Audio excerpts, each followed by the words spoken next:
Hello guys, ഇന്നൊരു home decor എങ്ങനെ ഉണ്ടാക്കുന്ന നോക്കിയാലോ, അല്ലെങ്കിൽ വാൾ ഡെക്കോർ കേട്ടോ. നിങ്ങൾക്ക് എന്ത് വേണമെങ്കിലും പറയാം, എന്ത് വേണമെങ്കിലും വിളിക്കാം. ഒരുപാട് ക്യാഷ് ഒന്നും മുടക്കണ്ട, വെറും ഒരു കാർഡ്ബോർഡ്, പിന്നെ പെയിന്റ്, പിന്നെ നമുക്ക് കുറച്ച് ക്ഷമ, അത് മാത്രം മതി കേട്ടോ.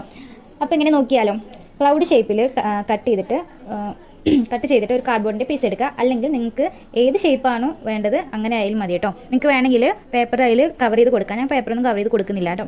അതിനുശേഷം നിങ്ങൾക്ക് ഏത് കളറാണോ ഇഷ്ടമുള്ളത്, ഒന്നില്ലെങ്കിൽ ലൈറ്റ് എടുക്കാം, അല്ലെങ്കിൽ ഞാനിപ്പോൾ ബ്ലൂ ആണ് എടുത്തിരിക്കുന്നത്. ഒന്നുകൂടി ലൈറ്റ് ആവാമെന്ന് തോന്നുന്നു, കാരണം ക്ലൗഡിൻ്റെ കളർ എടുക്കുകയാണെങ്കിൽ എൻ്റെ അടുത്ത് അതില്ല, വൈറ്റ് കളറില്ല. അതുകൊണ്ട് മിക്സ് ആക്കാനുള്ള അത്ര എൻ്റെ അടുത്തില്ല. അതുകൊണ്ട് ഞാൻ ബ്ലൂ കളറിനാണ് എടുത്തത്.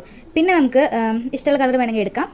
അതിനുശേഷം നമുക്ക് എന്താണോ എഴുതി കൊടുക്കേണ്ടത്, ഒന്നില്ലെങ്കിൽ വെൽക്കം കൊടുക്കാം, അല്ലെങ്കിൽ ഹോം കൊടുക്കാം, എന്ത് വേണമെങ്കിലും കൊടുക്കാം. ഇത് വീട്ടിൽ നമുക്ക് കയറി ചെല്ലുമ്പോൾ കാണുന്നതാണ് കേട്ടോ ഈ ഒരു ഡെക്കോർ ഐറ്റം. അപ്പോൾ എനിക്ക് ഇഷ്ടമുള്ള എന്താണെങ്കിലും കൊടുക്കുക. അതിനുശേഷം നമ്മുടെ അതിലൊരു ഹോളിടുക, ഇത് മേലത്തെ ഭാഗത്ത് ഒരു ഹോളിടുക. അതിനുശേഷം അതൊന്ന് കെട്ടി കൊടുക്കുക. ഒന്നില്ലെങ്കിൽ കെട്ടി കൊടുക്കുക, അല്ലെങ്കിൽ ഡബിൾ സൈഡ് ടേപ്പ് ഉണ്ടല്ലോ, അതാണെങ്കിലും വെച്ച് കൊടുക്കുക കേട്ടോ. ഷെയറും സബ്സ്ക്രൈബ് ചെയ്യാൻ മറക്കരുത് കേട്ടോ.